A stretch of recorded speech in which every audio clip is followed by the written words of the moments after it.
Buenas noches a todos. Vamos a ver un tema de mucha actualidad, algo un poquito de geopolítica. Espero sus aportaciones. No son interrupciones, son aportaciones. Todo es constructivo. Y pues es mucho. Quizás no abarquemos todo lo que se quisiera, pero pues vamos a tratar de irle avanzando. El tema de hoy es la guerra mundial fragmentada, multipolaridad confrontativa. ¿Por qué guerra mundial fragmentada? Porque la gran pregunta que está en la mente de las personas prácticamente desde que terminó la Segunda Guerra Mundial, cuando estalla la guerra de Corea, e incluso MacArthur habla de lanzarle una bomba atómica a los coreanos, cosa que Truman no se atreve a hacer gracias a que un año antes Stalin ya tenía bomba atómica y eso hubiera sido el fin de la humanidad. Pues desde entonces ya surge la pregunta, ¿cuándo va a surgir la Tercera Guerra Mundial? Para algunos estudiosos de la historia, y muy particularmente me apego a esa síntesis que hacen ellos, es que la guerra mundial no ha terminado, realmente se ha pausado. La guerra mundial, según esos estudiosos, a los cuales yo me apego mucho, prácticamente inicia con las guerras napoleónicas, que son las primeras guerras que van a alcanzar al menos un continente, que es Europa, pero en ese continente ya estaba imbrincado, por ejemplo, los intereses en África y los intereses en Asia. América todavía no entraba en ese punto porque en el momento de las guerras napoleónicas los estados latinoamericanos apenas habían nacido y los Estados Unidos de Norteamérica apenas estaban conformando como un imperio naciente que iba a arrebatarle a España sus colonias. Pero con la Santa Alianza y las guerras napoleónicas se puede rastrear históricamente el inicio de una guerra mundial, con ciertas pausas hasta llegar a la Primera Guerra Mundial, que ahora así la conocemos. La gente de esa época no la conocía así, se le llamó la Gran Guerra. Luego hubo una pausa en la que se cocinó el fascismo, tanto en Italia como en Alemania, como en España, y desembocó en la Segunda Guerra Mundial, que se pudiera pensar que esa guerra terminaría por acomodar todas las cosas. Realmente lo único que ocasionó la Segunda Guerra Mundial es dejar un mundo multipolar, con la esfera de la Unión Soviética por una parte y la esfera de Occidente por otra parte en constante pugna, ya no enfrentándose abiertamente, por eso se le llama Guerra Fría, porque no se enfrentan directamente, sino que agarran ciertas partes del mundo para estarse enfrentando.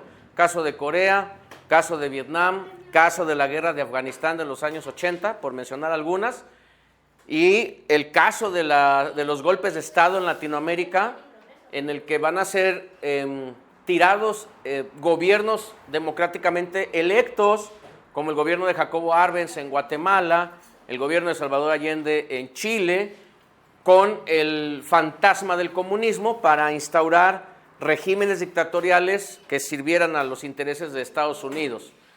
Y al momento actual que llegamos al siglo XXI, con 80 años de distancia de las detonaciones de las bombas atómicas, que por cierto en estos días se van a cumplir, el viernes es un aniversario más del bombardeo de Hiroshima y el domingo del bombardeo de Nagasaki, la primera bomba de uranio, la segunda de plutonio. La primera bomba se detonó no para derrotar a Japón, sino para darle a la Unión Soviética un aviso de que una vez terminada la guerra, pues no se pusieran tan picudos, y la segunda bomba se detonó prácticamente para probar los efectos del plutonio sobre la población humana. A partir de ahí la guerra ha continuado. Les decía, llegó la guerra de Corea, continuamos con otras guerras como la guerra de Afganistán, la guerra de Vietnam, guerras colonialistas en África, hasta llegar al punto en el que estamos hoy, en una guerra mundial fragmentada y teniendo una multipolaridad confrontativa. Y pues vamos a ir desglosando los términos que forman el título de esta plática, que es multipolaridad. Es un sistema internacional regulado por múltiples polos de poder con capacidades aproximadamente iguales en influencia militar, económica y política. Estos tres puntos son importantes. No todos los polos de poder van a tener las tres. Puede haber un polo que tenga solo una. Por ejemplo, el caso de Rusia no es un ente económicamente fuerte. A pesar de lo que mucha gente piensa, Rusia económicamente no es un país fuerte, pero militarmente y políticamente así lo es. China, sin embargo, todavía no tiene el tamaño militar de Rusia, pero económicamente es la segunda economía del mundo. Y Estados Unidos sí reúne los tres, aunque muchos pues ya quisiéramos la caída del imperio. Los autores que más se dedican a este estudio confluyen en decir que Estados Unidos sí está en decadencia, pero es una decadencia todavía muy larga. No es ni a 5 ni a 10 años. Comparan poquito lo que pasó con el Imperio Romano, que los historiadores dicen el Imperio Romano comenzó a caer por ahí en 215 con la muerte de Marco Aurelio. Quienes han visto la película famosa de Gladiador, con el ascenso de Cómodo y los posteriores emperadores que fueron nefastos, empieza la caída de Roma, pero se prolongó más de 2 siglos, hasta el 475 aproximadamente. Pero mientras cae, pues Estados Unidos está haciendo su desastre a nivel mundial. Desastre que hay que entender que es un desastre programado, porque todo lo que hace Estados Unidos tiene un fin, y ese fin siempre va a ser la obtención de un beneficio nada más para ellos. Ahora, el ejemplo histórico de una multipolaridad es la Europa del siglo XIX. La Europa del siglo XIX teníamos a la Francia postnapoleónica como un imperio colonial que ya tenía poder en África, en Asia, en América. España, que aunque iba perdiendo sus colonias, todavía también tenía cierta influencia en el Pacífico, con Guam, con las Filipinas, con Hawái. Inglaterra, que también ya venía desarrollando la revolución industrial, una pequeña isla prácticamente conquista el mundo. Alemania, que todavía no se conforma como un estado, los alemanes se tardaron cientos de años en conformar su nación, porque eran un montón de reinos diferentes. Italia, que también ya quería su parte en el pastel. El imperio austrohúngaro, el imperio otomano, que si bien es un imperio más asiático, tiene un pedacito, una parte que se llama Tracia, y que lo conecta con Europa, y por lo tanto va metido aquí. Poco se menciona también de los suecos, que llegaron a ser un imperio. No se diga el imperio ruso, que es un imperio más euroasiático, pero también tiene conexiones con Europa. ¿Y qué es lo que pasa en el siglo XIX con estos centros de poder? Hay un ejemplo muy claro histórico. Un día se reúnen en Berlín, en el 1889 por ahí, y se reparten sin preguntarle África, ¿no? Agarran un mapa de África, ustedes ven un día un mapa de África, se van a dar cuenta que hay muchas fronteras que tienen línea recta, porque estos señores, valiéndoles gorro, hicieron sus fronteras, dijeron tú te quedas acá, tú te quedas acá, tú te quedas acá y tú te quedas acá. Los portugueses se quedaron a Angola, los alemanes se quedaron a Namibia, los italianos se quedaron Libia, los españoles se quedaron Marruecos, los franceses se quedaron Camerún.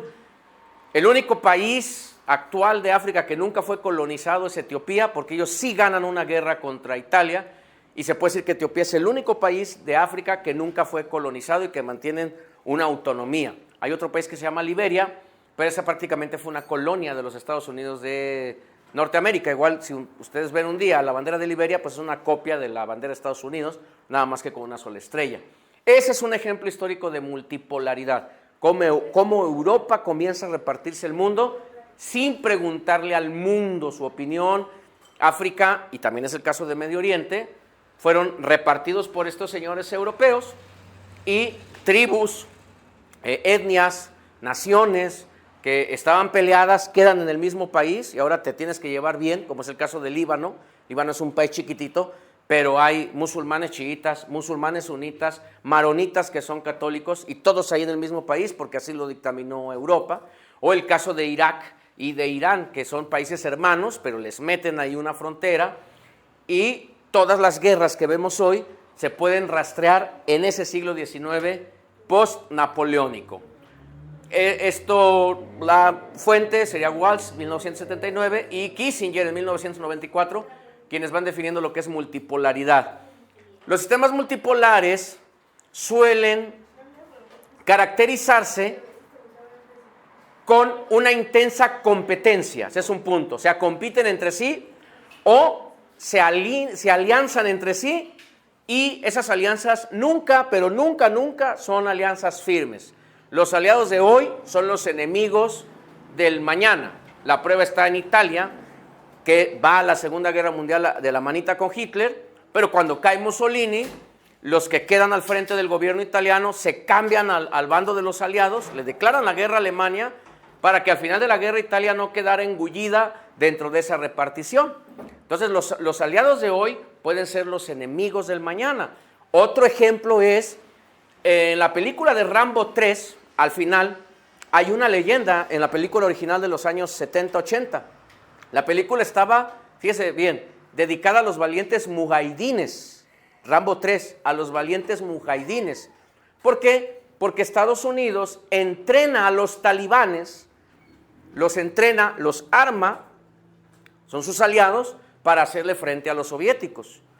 20 años después, esos mujahidines, encabezados por Osama Bin Laden, son los que encabezan el atentado contra las Torres Gemelas. Atentado que, para muchos teóricos, se llama ataque de falsa bandera. Es un ataque que yo lo organizo para pegarme a mí mismo, o sé que va a venir el golpe y dejo que me peguen para yo tener la justificación después de intervenir contra aquellos que me están, entre comillas, atacando. Y esto lo ha hecho Estados Unidos toda la vida. El Maine, cuando explotó, fue por un accidente de un soldado norteamericano, pero culparon a España, se fueron a la guerra y les quitaron Cuba. El Pearl Harbor, también Estados Unidos sabía que les iban a pegar en Pearl Harbor, al grado que dejaron ahí soldados, pero muchos de sus barcos tenían los tanques vacíos para no perder combustible. Y las Torres Gemelas podrían claramente encauzarse en ese sentido, como un grupo de terroristas, yihadistas que viven al otro lado del mundo, en un país montañoso y el país más pobre del mundo como Afganistán, te va a dar un golpe a ti que llevas un siglo invirtiendo en espionaje, en tecnología, en satélites y en sabe cuánta cosa más. Esas alianzas van a cambiar constantemente el equilibrio de poder. Esa es la multipolaridad. Otros teóricos, que las ciencias sociales como que gusta ser exactos, dicen que más que una multipolaridad, estamos hablando de un policentrismo, que es un sistema con centros de poder desiguales. Porque, siendo sinceros, Rusia no tiene el mismo poder de Estados Unidos. O sea, nos guste o no, no lo tiene. Tienen capacidades militares parecidas. Rusia tiene más bombas atómicas, pero no tiene bases navales en todo el mundo, por ejemplo. Estados Unidos nunca se ha sabido el número exacto, pero se calculan entre 750 y 800 bases militares. Rusia no tiene ese poder de cobertura mundial. Entonces estamos hablando de centros desiguales. China sí es muy poderosa económicamente, va a la vanguardia, pero aún así le acaba de abrir las puertas a Donald Trump y a su camarilla para hacer acuerdos comerciales, porque China todavía no tiene la capacidad económica de irse solo por el rumbo y conquistar el mundo económicamente. Entonces son centros de poder desiguales. Este concepto tiene sus raíces en la teoría de gobernanza de Ostrom, 1990, y ganó terreno en las relaciones internacionales para describir el orden global actual. El policentrismo enfatiza la naturaleza interconectada, pero, y es muy importante, asimétrica de la influencia global. Es asimétrico. La influencia de China, la influencia de Rusia, no es la misma influencia que la de Estados Unidos. La influencia de India, la influencia de los BRICS, no es la misma influencia que tiene la OTAN, por ejemplo. Sí, la balanza, aunque a veces por romanticismo quisiéramos verla pareja, no es pareja.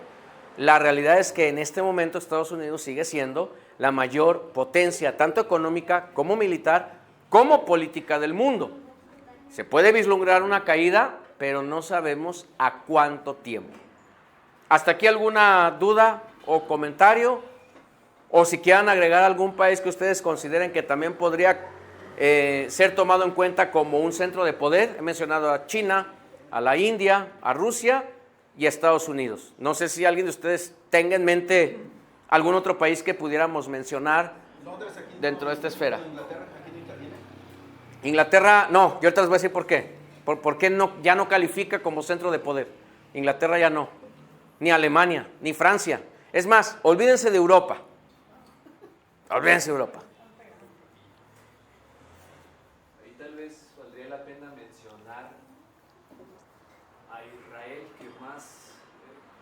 que no nos damos cuenta de la influencia que tienen Estados Unidos. Hoy en día incluso ya es un hecho que van a unir sus sistemas de defensa.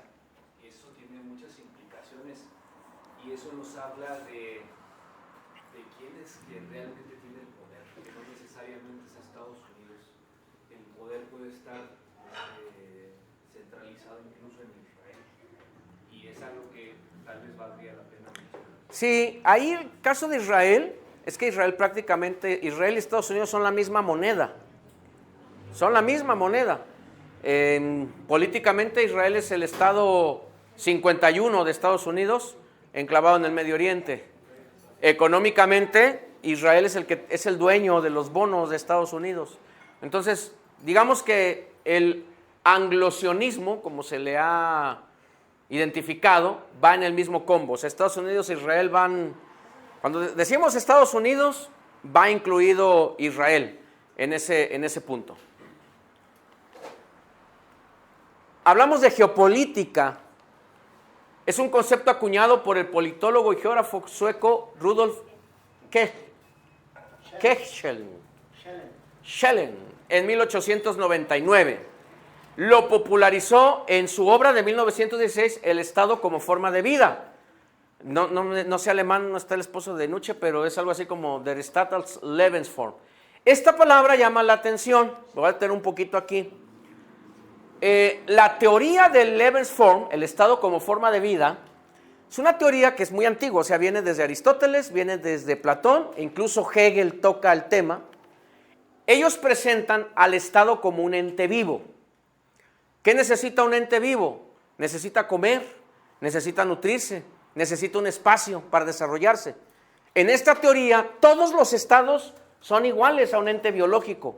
Tienen que expandirse, tienen que tragar, tienen que comer, tienen que absorber, tienen que consumir recursos. Y de esta palabra, Lebensform, los nazis crearon una doctrina que se llama el Lebensraum. El Lebensraum es la doctrina que ellos decían, este es el espacio que necesitamos los germanos para poder vivir bien. Pero el problema es que ese espacio incluía Austria, incluía Checoslovaquia, incluía Hungría, incluía Dinamarca, incluía Bélgica, incluía lo que hoy se llama Países Bajos, incluía parte de Francia. Entonces, es como alguien que dice, pues yo para vivir bien, pues tengo mi casita del Infonavit, pero no me basta. Entonces voy a ir y voy a someter al vecino para agarrar su casa y luego la del otro vecino y luego la del vecino de atrás y la de enfrente y me extiendo. Ese es el Lebensraum. Y el creador del concepto de geopolítica nos comparte que este estudio, que las palabras son muy obvias, geo de geografía y política. La geopolítica va a partir de un principio básico. Como el Estado es un ente vivo que necesita un espacio físico para desarrollarse, la ciencia que nos puede ayudar a entenderlo es la geografía. Entonces la geografía va más allá de ¿y cuántos ríos tiene México? ¿Y cuántas montañas? No, la geografía, y ahorita lo vamos a ver con unos mapas, determina mucho de la política de los estados como Lebensform o entes vivos. Helen usó la palabra para definir la ciencia que estudia la influencia de los factores geográficos en el desarrollo político.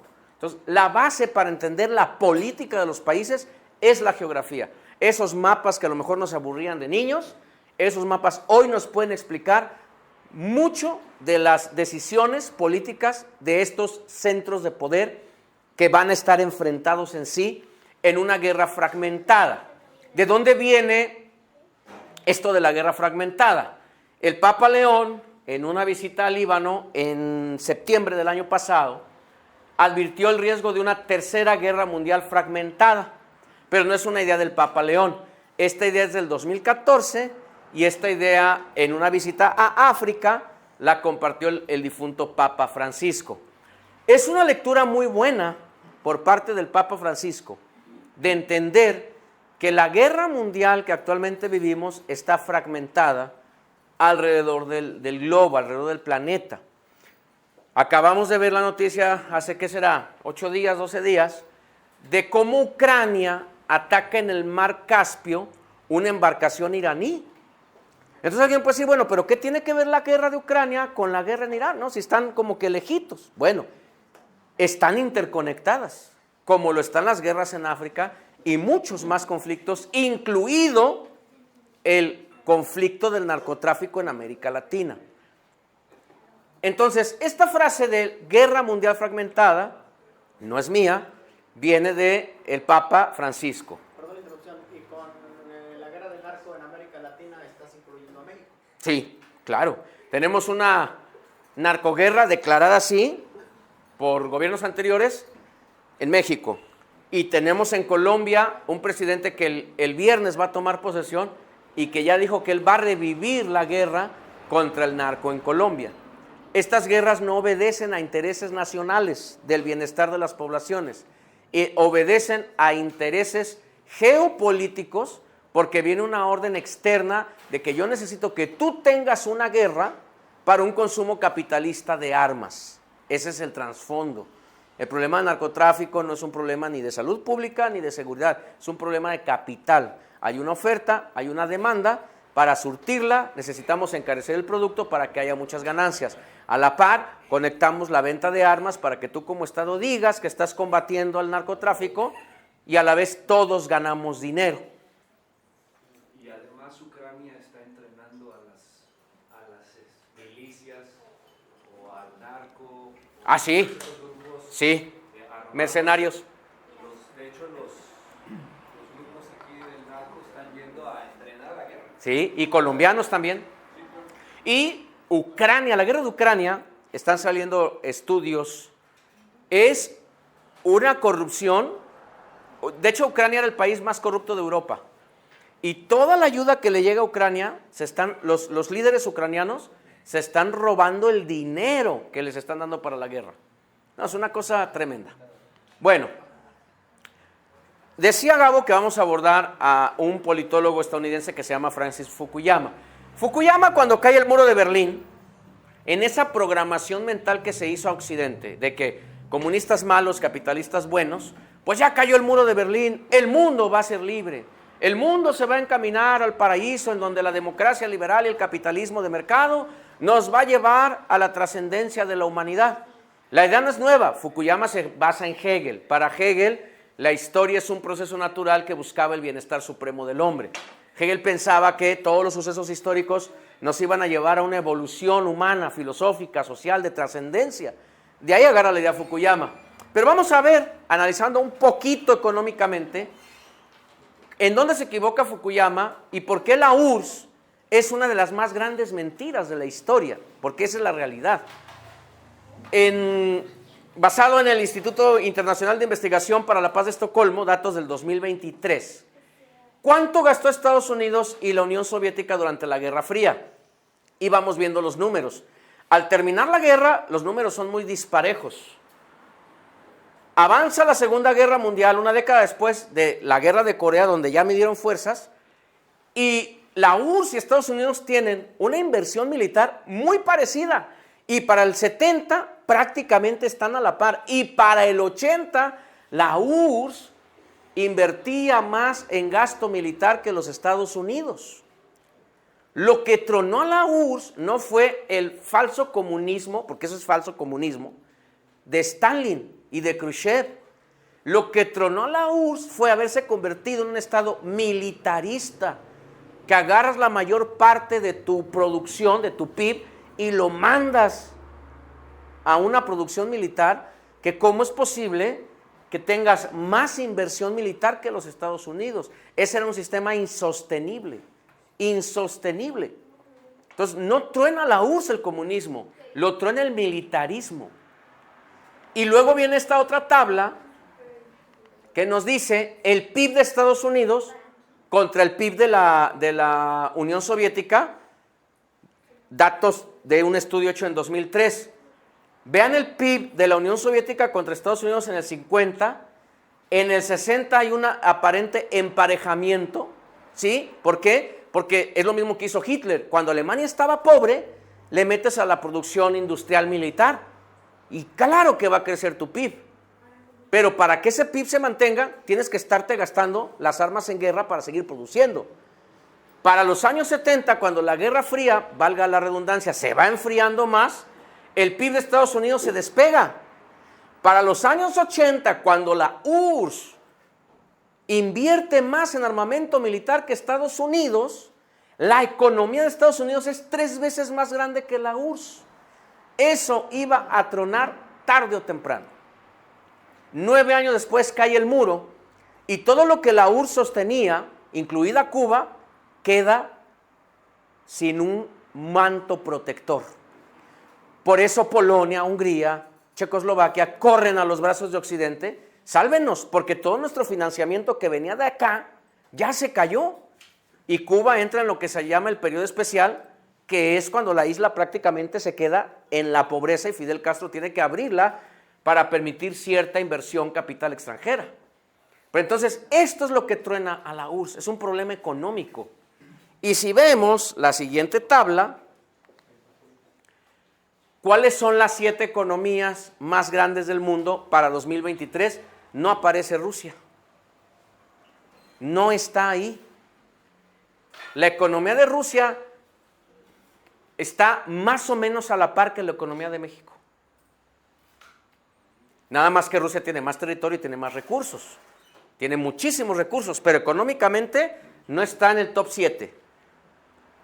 Y hoy hay gente muy dada en las redes sociales a decir, Rusia golpea a Estados Unidos y Rusia va a poner en orden a Donald Trump. No, estamos en una multipolaridad policentrista. Rusia no aguantaría una guerra convencional con Estados Unidos. No la aguantaría. Ha aguantado más de lo que esperaba Europa por las sanciones que tienen, pero no se puede ir abiertamente como gorda en tobogán a una guerra abierta. Porque la economía te dice que no es posible. Fukuyama fue el que acuñó una frase que a mí se me hace muy rimbombante, el fin de la historia. Con el fin de la historia no se refería a que la historia humana se acabó, se refería a que con la caída del muro de Berlín, todos los problemas y las guerras iban a quedar solucionados, entonces toda la humanidad de la manita iba a ir para adelante. Hoy Fukuyama, esto lo dijo por ahí del 90-91, pues se da de topes en la cabeza y dice, bueno, yo tengo la razón, pero pues falta todavía un poquito más para que se cumpla. No, estamos peor que en la caída del muro de Berlín, esa es la realidad. O sea, cuando se pensaba que Estados Unidos iba a poner todas las reglas a su favor, sí surge una resistencia de esa Rusia que pasa de ser un ente comunista a ser un ente capitalista, de una China que pasa a combinar el comunismo con el capitalismo, de una India que empieza a aprovechar su crecimiento demográfico, y de movimientos en América Latina que son progresistas nacionalistas que de repente le dicen a Estados Unidos, espérate, no te metas tanto en mi territorio. Eso le pone el freno a Estados Unidos y Fukuyama realmente no se lo esperaba y falla su predicción. ¿Cómo está el mundo hoy? Tenemos 130 conflictos armados, 40 de ellos de alta intensidad. Contexto un poquito más de Fukuyama, que yo no sé nada de Fukuyama. Politólogo estadounidense, gringo. No tengáis por el apellido, es gringo. Tal vez se podría resumir la cuestión de Fukuyama en que él planteaba el sistema capitalismo como el modo de producción último. Sí, es así. Sí, Fukuyama cuando declara el fin de la historia, para él no es un triunfo político. Por eso les mostré las tablas. Para él es un triunfo económico. El capitalismo ha triunfado. Y es el camino a la libertad. Bueno, ahí está el resultado. No nos daría el tiempo para dilucidarlo, pero ¿qué haría el capitalismo sin guerras? Hay que dejar esa pregunta abierta. ¿Qué haría el capitalismo sin guerras? Mi muy personal opinión también es que eso está terminando y lo estamos viendo con la guerra asimétrica con Irán.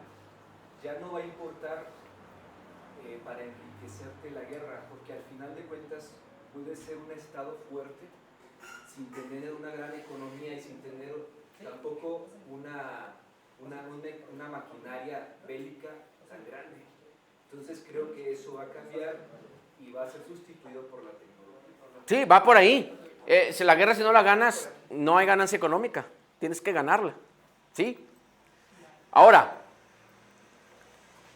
vamos a entrar ahora sí un poquito. Va a ser un poquito porque es mucho. Y el tiempo ya nos empieza a presionar. Vamos a empezar con mapas. Lo que vemos aquí es la propuesta de la ruta de la seda, la nueva ruta de la seda, que es lo que China plantea. Conectar desde los puertos del Pacífico chinos hasta Madrid y Lisboa, obviamente pasando por Moscú y por Asia Central. Y marítimamente conectar con África, conectar con América. Acá hay un puerto en Perú que se llama el puerto de Chancay, ese lo hizo China, es un puerto nuevecito de última generación, lo más moderno que puede haber en nuestro continente, y están planteando la posibilidad de meter trenes que crucen la Amazonía por el lado de Bolivia para bajar al puerto de Acuña por Paraguay. O sea, China no está pensando en colonizar el mundo y poner regímenes comunistas chinos, está pensando en conectar al mundo económicamente. El país que presumía ser comunista se ha vuelto globalista. Y el país que se presumía ser globalista, que es Estados Unidos, de vamos todos juntos de la mano a una economía de mercado mundial, ahora resulta que es proteccionista. ¿Por qué? Porque ya se dio cuenta que no tiene la fuerza de trabajo que tiene China.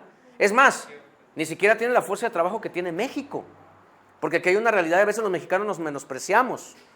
La película esa de Un día sin mexicanos, no crea que es ficción. Si los mexicanos que rondan los 30 y tantos millones en Estados Unidos dejaran de trabajar, se calcula en 11 o 12% el golpe económico del PIB de los Estados Unidos. ¿De dónde van a sacar esas manos? ¿De dónde van a sacar? O sea, todos los proyectos que hoy atentan contra la migración, incluidos los europeos, Suecia, Lituania, son países, el mismo Japón, que tienen crisis, no tienen gente para hacer los trabajos más básicos. Entonces, este mapa de la ruta de la seda de China, que ya lleva años queriéndolo implantar, podría ser uno de los orígenes de esos golpes multipolares. Porque obviamente Estados Unidos pues no quiere que un país que no sea él tenga un sistema. O sea, imagínense que esto se cumpliera. Pónganle atención al mapa. Van avanzando. Van avanzando, pero la ruta todavía no se... O sea, esto es el ideal. Ellos van avanzando. Pero, por ejemplo, hay que tratar de ponerle un poquito de atención al mapa. ¿Alcanzan a ver aquí? ¿Qué dice? Antioquía. ¿Saben dónde está? Siria. ¿Cómo está Siria hoy? Tronado. ¿El puerto de Tiro saben dónde está? El Líbano. ¿Cómo está el Líbano hoy? Tronado.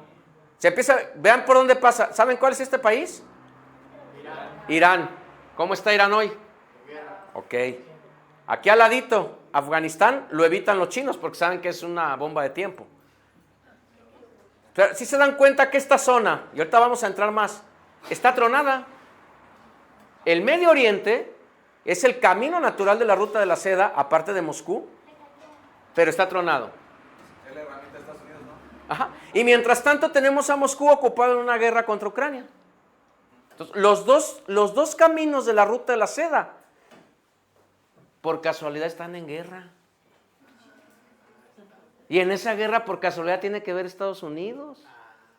Pero, oye, compañero, yo he visto que ahorita están diciendo que el tren que sale de Madrid llega hasta China, cuesta 50,000 euros. Y son 20 y tantos días. De traslado. Toda Europa, ellos le llaman del este y del oeste. Uh-huh. Y está libre y es un tren de lujo. Ese. Bueno, pero hablamos de tren de pasajeros. Los chinos no quieren pasajeros. Pero ese tren no nomás jala. Quieren mercancías. Es uno de los trenes más largos. Sí, este está. Y está en circulación. Pero en una zona de guerra, ¿cuántas empresas quieren arriesgarse a perder su carga? Pero no pasa por Ucrania. No, pero pasa por Moscú y Moscú ha sido atacado por Ucrania. Los drones ucranianos han llegado a Moscú. O sea, Ucrania está armado. Fíjense, es que es lo raro. Ucrania tiene el 20% de su país conquistado y no lo puede librar, pero sí puede atacar Moscú. Hay que ver entre líneas. O sea, tienes el 20% de tu país conquistado y no lo liberas. Pero le pegas a Putin. ¿Por qué? Porque el régimen de Zelensky, que es un régimen pro-nazi, eso no hay que olvidarlo. En Ucrania, Stefan Bandera, que es un héroe nacional, era un nazi.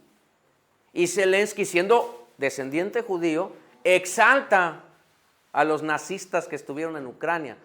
Porque el trasfondo histórico igual no nos va a dar tiempo. No se crean que los judíos y los nazis estaban tan peleaditos. Pero es que había nazis arrepentidos. O sea, no todo el... No creo.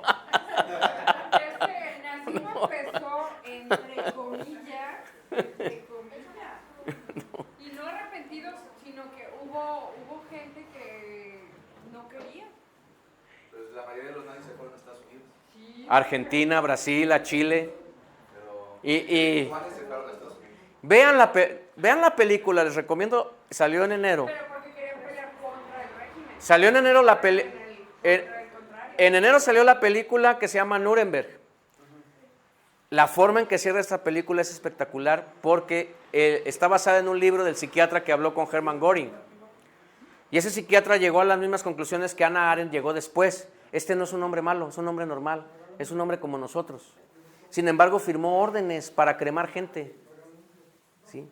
Y en el juicio donde le gana a Göring es cuando le preguntan si él seguiría siendo fiel a Hitler, sabiendo que Hitler asesinó millones de personas, y él dijo que sí.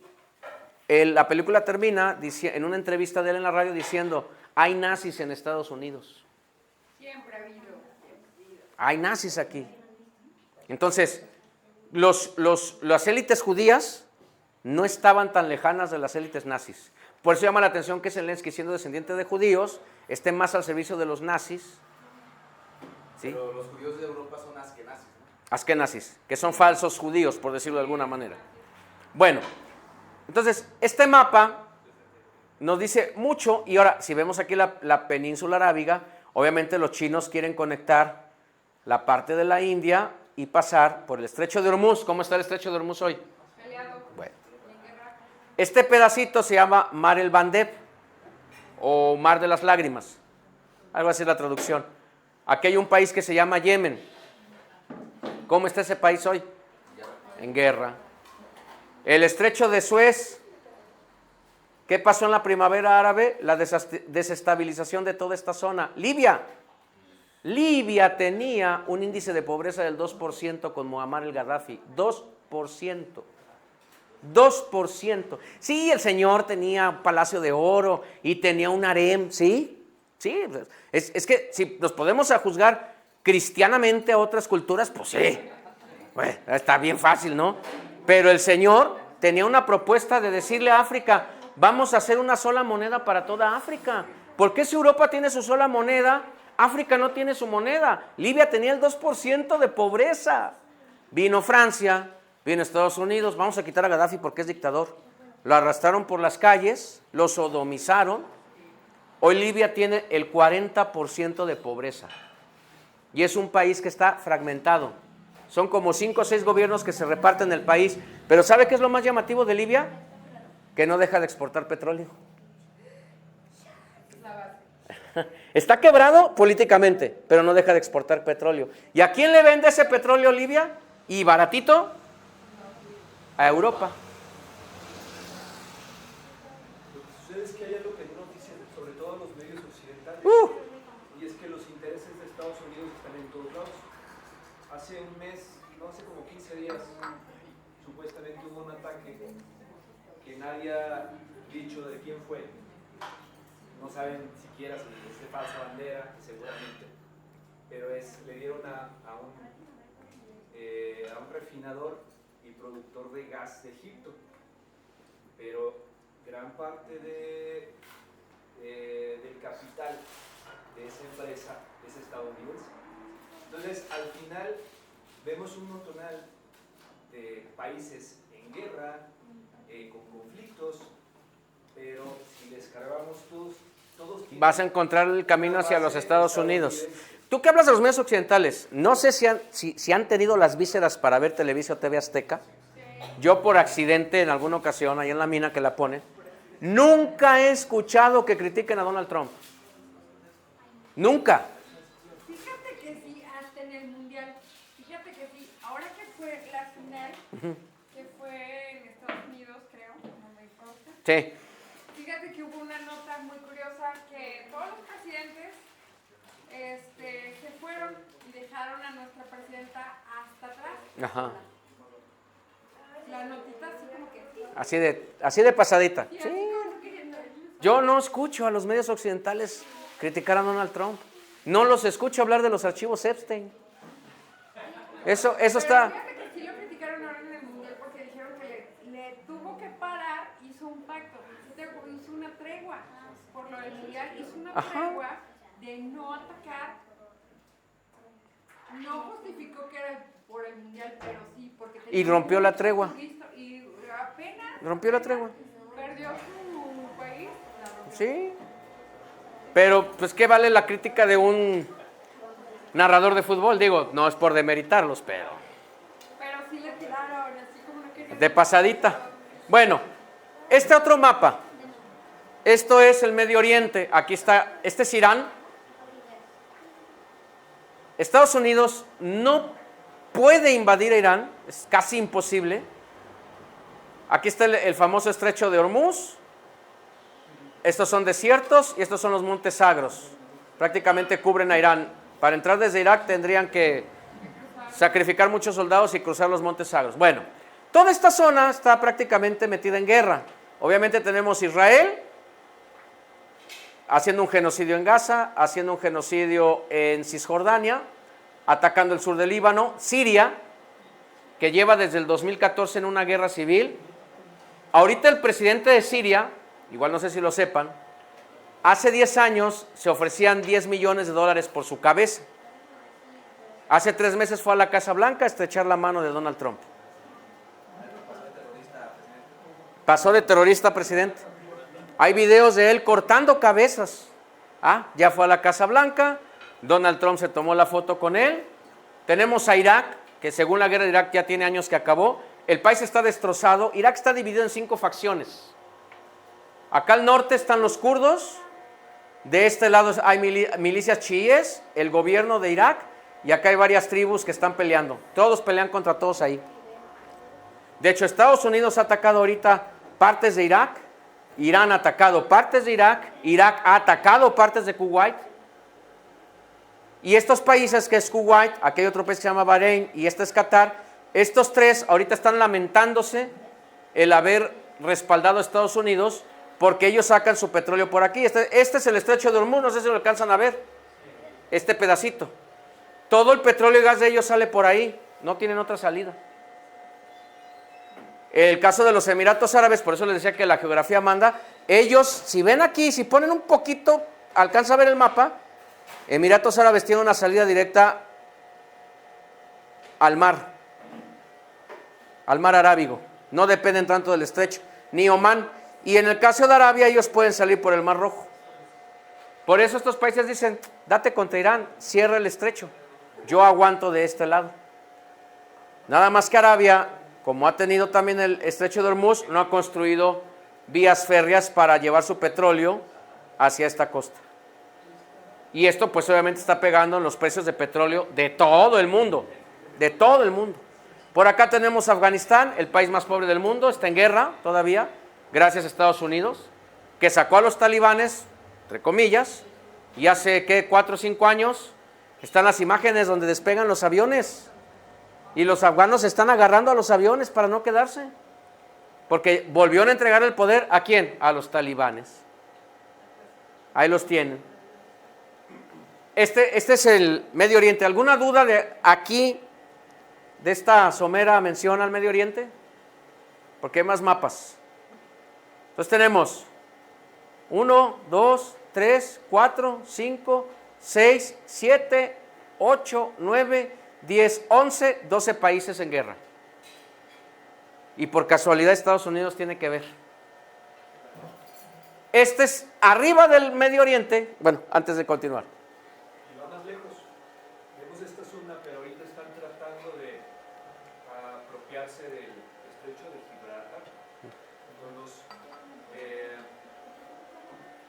con la gente de Marruecos. Sí, la crisis migratoria de Ceuta y Melilla. Entonces, Es correcto.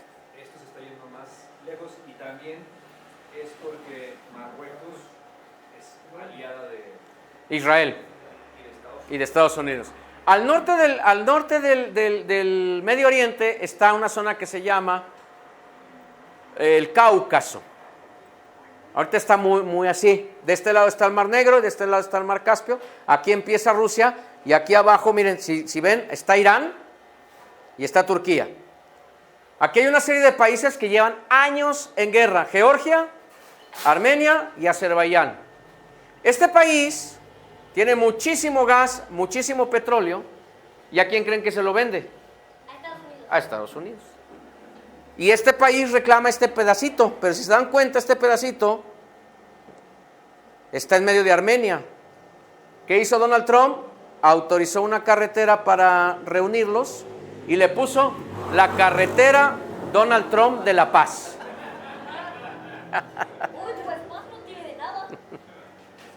Profe. Si ya prácticamente tienen un montón de bases por todos lados, ¿por qué no simplemente ir y tomar el lugar y proponerse como? Es una muy buena pregunta. ¿Por qué Estados Unidos tiene todas bases en todo el mundo? No se impone. Porque la experiencia que tuvieron en Vietnam les enseñó que colonizar, o sea, una cosa es tener presencia militar, la puedes tener, pero colonizar un país y mantenerte cuando la población se pone rejega, cuesta muchísimo.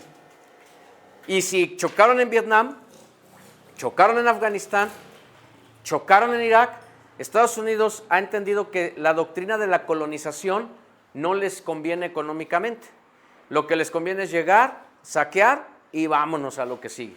Que es lo que han hecho al menos en en Irak y en Afganistán. Las bases militares son más como un refuerzo, no es como que puedan colonizar todo el mundo. Parte de la teoría de la multipolaridad es eso. Estados Unidos ya no tiene el poder para mantener una guerra abierta en 3 o 4 partes del mundo al mismo tiempo.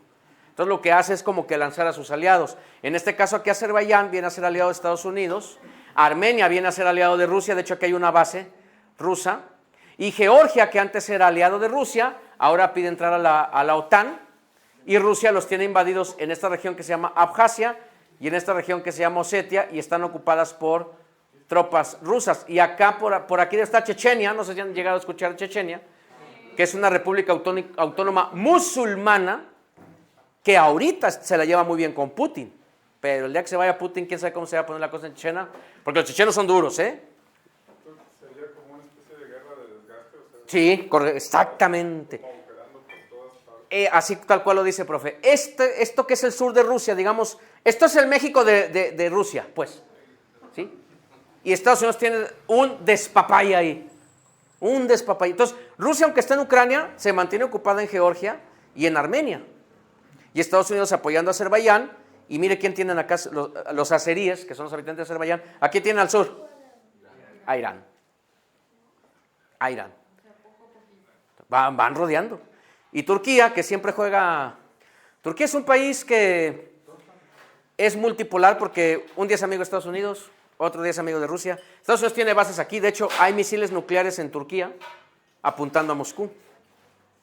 Pero al mismo tiempo Turquía tiene un gasoducto por el Mar Negro en donde le compra petróleo, le compra gas a Rusia. O sea, Turquía se la lleva bien con todos, sí, se la lleva bien con todos.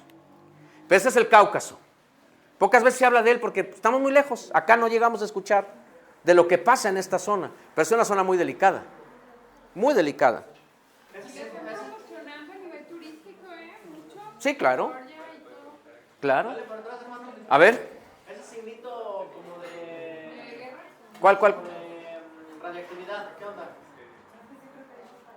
Estas son instalaciones nucleares.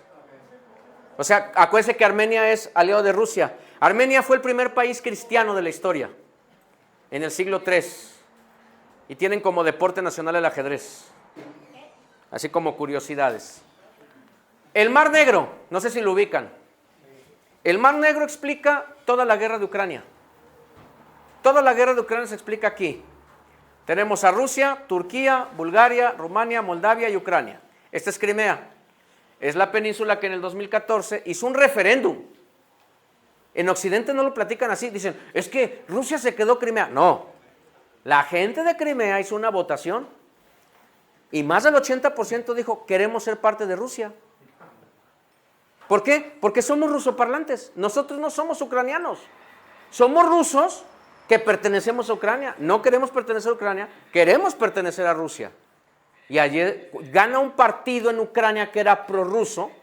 ¿Y qué hace Estados Unidos? Hace un golpe de Estado, tiran al presidente de Ucrania, que era prorruso, y ponen a Zelensky, que es antirruso. Estados Unidos preparó una guerra. No crea que Rusia quiere Ucrania nomás porque sí. Rusia tiene un problema. No tiene salidas directas a los grandes mares del mundo. Tiene el Ártico, pero está lleno de hielo. ¿Ucrania era de la URSS? Sí, después se independizó. ¿Son países hermanos? Por eso lo quieren de vuelta. No va tanto así. No va tanto así. A ver. Otra curiosidad, Zelensky era cómico. Ah, sí, era actor de televisión. De hecho, hizo una serie donde él era el presidente, se la creyó. Bueno, vamos a avanzarle. Este Mar Negro le da a Rusia salida al mar Mediterráneo. Acá es un paso por Estambul, que es Turquía, Mar de Mármara, Mar Egeo y luego el Mediterráneo. Cuando Rusia tiene esta península de Crimea, aquí hay una ciudad que se llama Sebastopol, es un puerto de aguas profundas, Rusia tiene salida al Mediterráneo, cosa que antes no tenía. Para Rusia salir por el Ártico o salir por el Pacífico es darle media vuelta al mundo y eso es muy caro. Por eso Rusia aceptó que Crimea se le uniera. Y Ucrania dijo, no, ¿cómo crees? ¿Cómo crees? Si mi misión al aliarme con Occidente es hundirte a ti. El problema de Ucrania es que al independizarse de Rusia, se enamora de Estados Unidos. Y es un problema histórico. Es como quien dice, es que México debería unirse a China. Sí, ajá, está al otro lado del mundo. ¿Y qué hacemos con el león que tenemos aquí en la puerta? Yo escucho mucha gente que dice, vamos a mandar la fregada a Estados Unidos. Ahí está China, sí, al otro lado del mundo. Y vamos a ser sinceros, ¿a quién ha defendido China militarmente? Nadie. Al contrario. De hecho, creo que China es un país que no normalmente ayuda, sino que se protege a sí mismo. Claro. Ayuda a los demás. No. Así debería de ser cada país, pero es que pues ayudan mejor, pues ayudan a los demás. Por ejemplo, Brasil te ayuda a México. Sí, China se ayuda a sí mismo y ese fue el error de Ucrania. Ahora, acá hay una república que se llama Moldavia y aquí en medio hay una república que se llama Transnistria que se quiere independizar y es una república comunista. Si vemos este mapa, este es el mapa a febrero del 2026, cómo está la guerra de Ucrania. Todo esto es Ucrania. Zaporilla, Jersón, Donetsk, el Donbass, ya están conquistados por Rusia. Donde ahorita está más fuerte la guerra es en esta parte. Aquí no sé si alcanzan a ver. Es el último pedacito que le queda a Ucrania para llegar al Mar Negro. Es la ciudad de Odessa. Van a escuchar muchas noticias que Odessa y Odessa. Rusia va a acabar esta guerra cuando conquiste este pedacito de tierra, que es cuando deje a Ucrania sin salida al Mar Negro. Y así le va a tapar la salida al Mar Mediterráneo. Cuando Rusia se quede esta parte, no se va, por eso le decía yo a la compañera, no se va a engullir Ucrania, no. Quiere dejar a Ucrania sin salida al Mar Negro, para después cobrarle la salida al Mar Negro. Ahí es donde va a acabar la guerra. Mientras esta parte no caiga, Rusia va a seguir en guerra. Y esta guerra Rusia se la puede llevar 20 o 30 años. No tienen prisa, No tienen prisa. Y más con la guerra en Irán. Cuando Rusia supo que Israel y Estados Unidos iban a la guerra contra Irán, aplaudió, dijo, no, perfecto. Por un lado, toda la tecnología de drones de Irán, ¿sabe quién se la da? Rusia. No manda tropas, manda tecnología. Entonces, mientras Estados Unidos está ocupado en Irán, que ha mostrado una resistencia feroz, ellos siguen con su guerra de desgaste en Ucrania. Muy rapidito podemos ver el caso del continente africano. Todos estos son puntos de guerra y conflicto. Tenemos acá, este pedacito se llama Somalia, Etiopía, Sudán, es este país. Hay 30 millones de personas muriendo de hambre en Sudán. Chad, Níger, esta región se llama el Sahel. Toda esta región está siendo destrozada por guerrillas que quieren la independencia de esta zona. Nigeria, que hace poco fue, no se supieron, bombardeada por Estados Unidos. No se supieron esa noticia.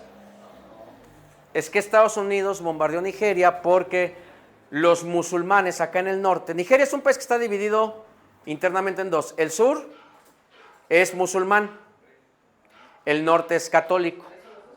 En el norte hay guerrillas musulmanas que atacan a musulmanes y a católicos igual. Entonces Estados Unidos se enteró que habían atacado unas iglesias cristianas, como 3 o 4. Pero Donald Trump dijo que 100,000 cristianos han muerto en Nigeria y que él tenía que defender a los cristianos porque él es cristiano. Pero como decía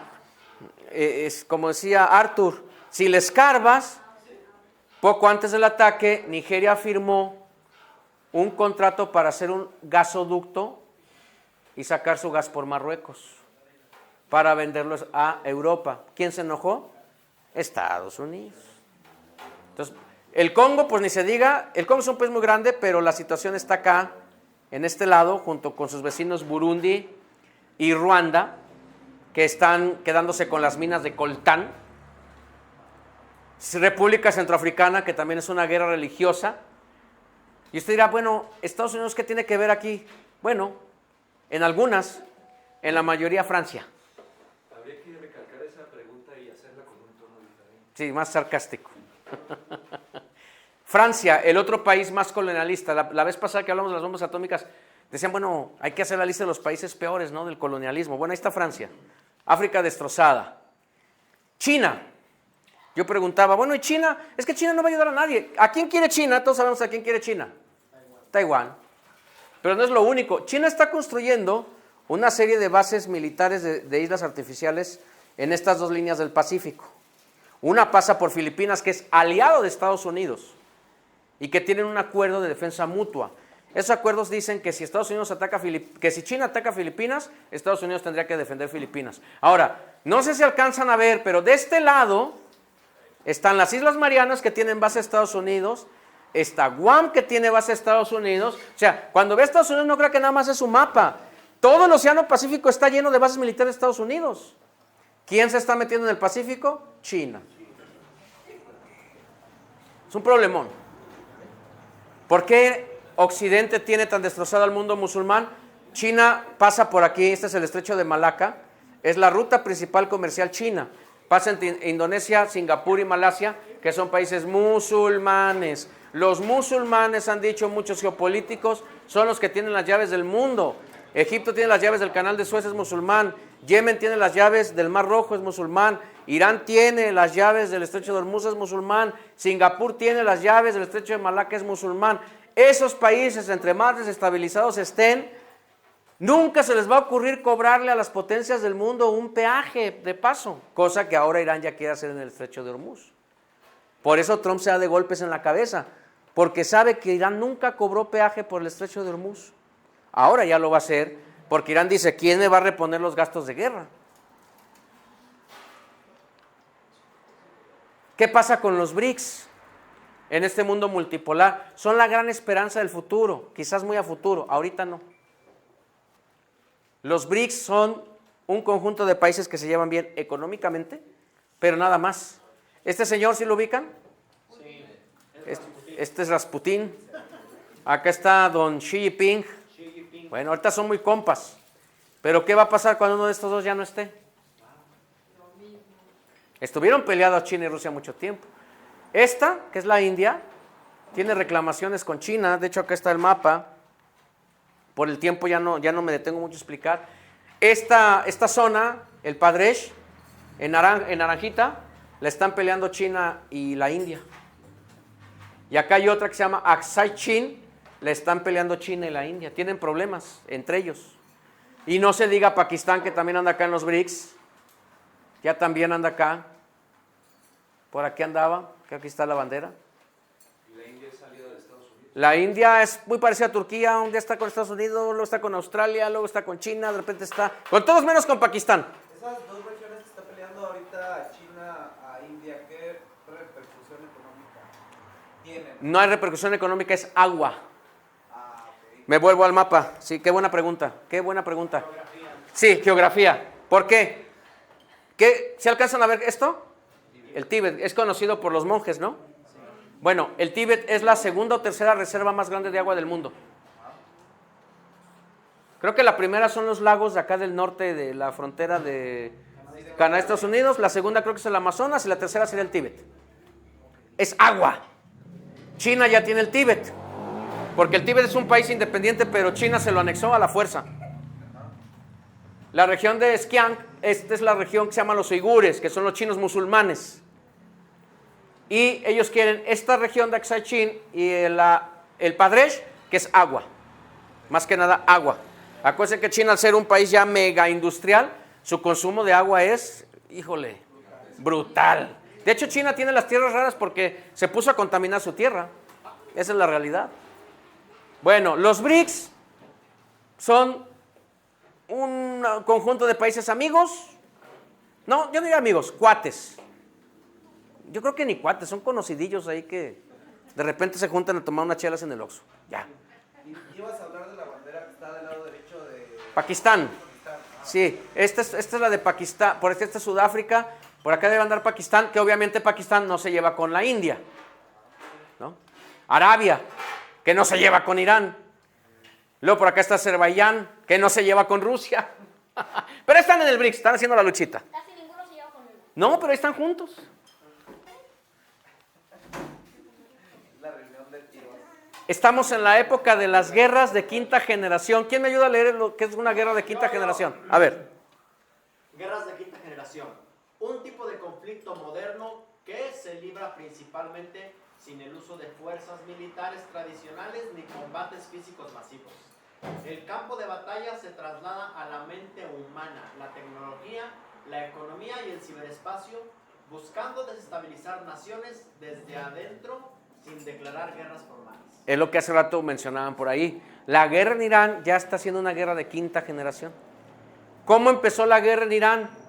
Ay, es que los iraníes salen a las calles a marchar pidiendo libertad. Sí, no es un gobierno a la occidental, no lo es.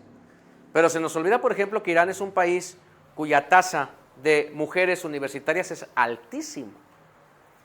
O sea, en México la mujer podrá salir en TikTok enseñando lo que quiera, y no quiero ser machista con ese comentario. A lo mejor en Irán no, pero tiene más oportunidades de estudio allá que en Estados Unidos. Eso no lo sabemos acá. Entonces vienen las guerras de quinta generación haciéndonos creer, los iraníes luchan por su libertad. A lo mejor hay oposición como en todos los países. A ver, ¿saben cuántas gentes fueron al funeral del ayatolá? Fueron como 5 millones. En un país que está siendo bombardeado.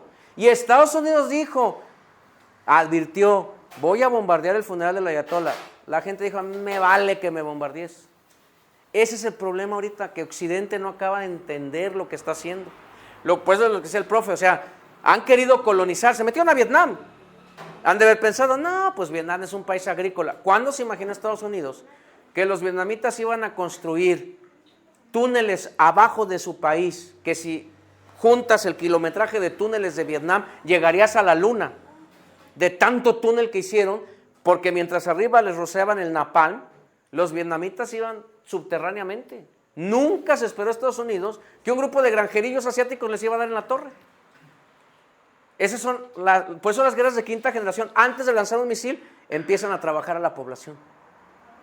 No, y Venezuela quiere libertad, y Cuba quiere libertad, Irán quiere libertad, y Estados Unidos no quiere libertad.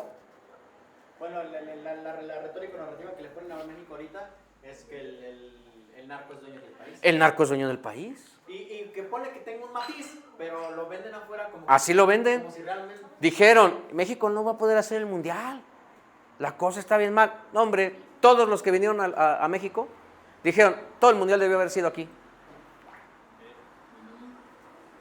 Mejor creo mataron a unos aficionados argentinos en Kansas.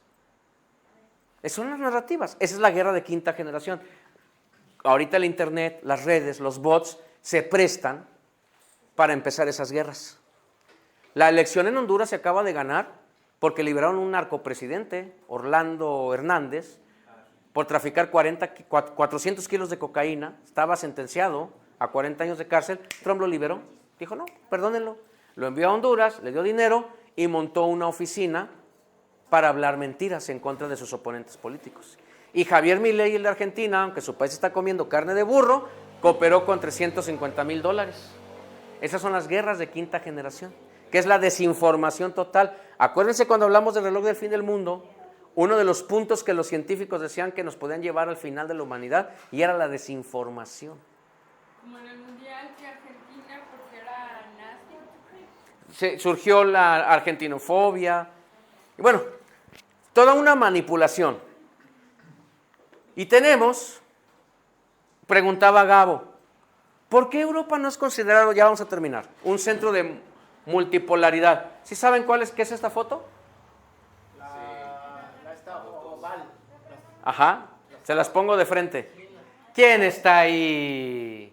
Sentados como niños chiquitos, regañados. Macron, el de Francia, el actorcillo Zelensky, Ursula von der Leyen, que es la que dirige la Unión Europea, Giorgia Meloni de Italia, este es Starmer, el británico, que preguntaba Gabo, el británico, y este es el alemán, se me fue su nombre del alemán. Ay, se me fue el nombre del alemán. Nostrogen. Alzheimer. No, a ver si ahorita. Friedrich Merz, cuyo papá estuvo, fíjense, es que hay que saber, el papá de este señor peleó por los nazis, obviamente, ¿verdad? Y estuvo capturado en Rusia. ¿Y quién creen que él ha declarado que está dispuesto a armar a Alemania para pelear contra Rusia? Nada más les falta hacer el high. Ahí está. Y ahí están sentaditos, como este es el de Finlandia, no me acuerdo del nombre. Ahí están sentaditos frente a su papá. ¿Por qué ya Europa no cuenta como poder? Porque Europa es un apéndice de Estados Unidos, no tiene decisión alguna. Ninguna decisión. Colonizó económicamente. Ya, desde el Plan Marshall. El Plan Marshall es, miren, así rápido. Europa quedó destruida. Entonces llega Estados Unidos y dice, te voy a prestar dinero para reconstruir Europa. Dinero público de los impuestos de los estadounidenses. Y Europa dijo, va, préstamelo. Pero solamente puedes comprarle materiales de reconstrucción a las empresas estadounidenses. Entonces, agarro dinero público y lo transformo en dinero privado. ¿Y el mapa y la geografía de América, hermano? Ahorita te lo voy a mostrar. Bueno, aquí falta una persona. ¿Qué país importante, histórico, medio importantón, cree que falta aquí? España. No, España. Lo que acaba de mencionar Arthur, el caso de España es aparte porque España se le está resistiendo a Donald Trump, porque es un gobierno de izquierda. Pedro Sánchez se resiste. ¿Cómo lo están castigando a España? Bueno, Netanyahu le habla a Abdullah VI, el rey de Marruecos, que es su compaye, ¿sí? Que Marruecos es un país que está destruyendo otro país que se llama el Sahara Occidental, ya se lo quedó y nadie les dijo nada por los fosfatos que tiene el Sahara, que hablan español, por cierto, en ese país. Bueno, le dice Netanyahu, porque España ha sido muy crítica de Israel, por eso en la final del Mundial también hubo esa polaridad, ¿no? Argentina, sionista, España apoya a Palestina. Y España tiene un pedacito en el norte de África que se llama Ceuta, es un pedacitito, es una ciudad, y por ahí se meten los migrantes. Entonces, ¿qué hizo Marruecos? Abrió las puertas y dejó entrar miles de migrantes, y luego vino la derecha española a decir, es culpa del gobierno de la izquierda española, por eso estamos así. Pero vamos al trasfondo, es un castigo de Estados Unidos y de Israel.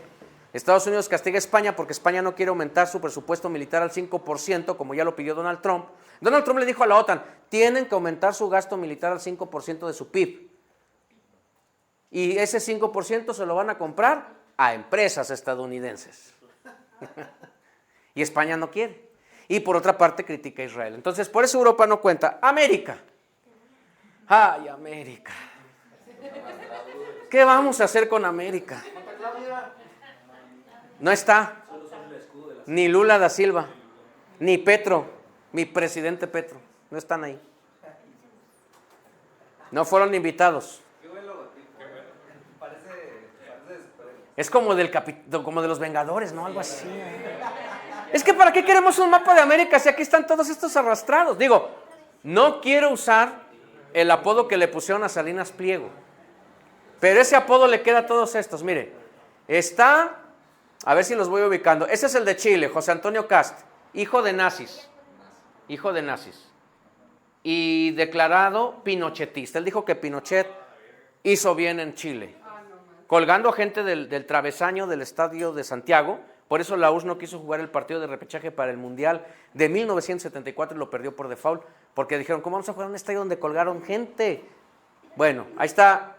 Hoy el presidente de Chile es pinochetista. Bueno, a ver quién está. Este es el de Panamá, Muliño. Este es Milei, probablemente incestuoso con su hermana, porque prácticamente es la primera dama, está enamorado de su hermana, habla con sus perros, porque él es espiritista, entonces se comunica con el espíritu de su perro difunto, además lo clonó, y aparte se comunica con él. Él es el que está ahorita proponiendo una ley para venderle la Patagonia a los israelíes. De este lado está Nayib Bukele, querido por muchos en México. Oh, es que necesitamos uno como Bukele, que acabe con el narco. Sí, ajá. Sí, Bukele para ser presidente municipal fue a 2 lugares, uno es El Salvador y Cuicatlán. Hizo pacto con las maras. Y luego los metió presos, ya siendo presidente. Y sí, ha bajado los índices de criminalidad, porque en El Salvador si tienes un tatuaje te detienen. No te preguntan. Hay cuotas, y eso no lo digo yo, lo dice Amnistía Internacional. Hay cuotas de detenciones que tienen que cumplir. Y aparte renta sus cárceles a este señor, por eso lo tiene a un lado, mire, este es su favorito de él, porque le renta. Pero aquí se estaba quejando que mandaban inmigrantes mexicanos a las cárceles de Honduras. ¿De El Salvador? Entonces, ¿qué nos podemos esperar? Por acá debe andar el de Ecuador, Noboa. Hasta la orilla. ¿No? No, la orilla derecha. Noboa, empresario bananero. ¿Qué le han encontrado? Cocaína en los barcos de bananas allá por Turquía. ¿Quién sabe quién la metería? Pero es un presidente que combate el narco. Ecuador está peor que nunca en violencia. Peor que nunca. Y aquí falta el colombiano, nada más que ese apenas va a entrar. Un tipo que dijo en cadena nacional que él cuando era jovencito hacía explotar gatos en el aire con cohetes. Y le encantaba verlos. Abogado de paramilitares. Y que quiere jurar la Constitución en un cuartel militar porque hay que combatir al narco y a la delincuencia. Y es gringo. Igual que Noboa. Este nació en Miami. El otro llevaba 10 años viviendo en Italia. O sea, no vive ni en Colombia. Los colombianos acaban de elegir a un tipo que ni siquiera vivía en Colombia. Así se las dejo. Y hay alguna, esta es la de Trinidad y Tobago, que fíjese cómo son bien machistas. Tú vete a la orilla, es la única mujer, ¿no? Y negra, para acabarla. No lo digo en sentido peyorativo, es que así piensan estos. Son racistas. Si te fijas, el color de la corbata también en cuestiones de personalidad, que así rojo de bélico.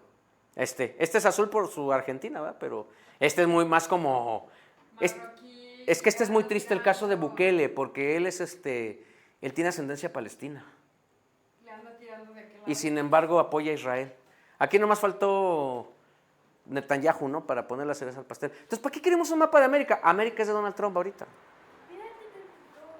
Todo nuestro continente está en esa guerra fragmentada bajo la guerra contra el narco. No se ha preguntado, acaban de condenar ¿a quién condenaron? Al Mayo, ¿no? Y mataron al otro, ¿cómo se llama? El Mencho. Y la droga sigue fluyendo. Gracias.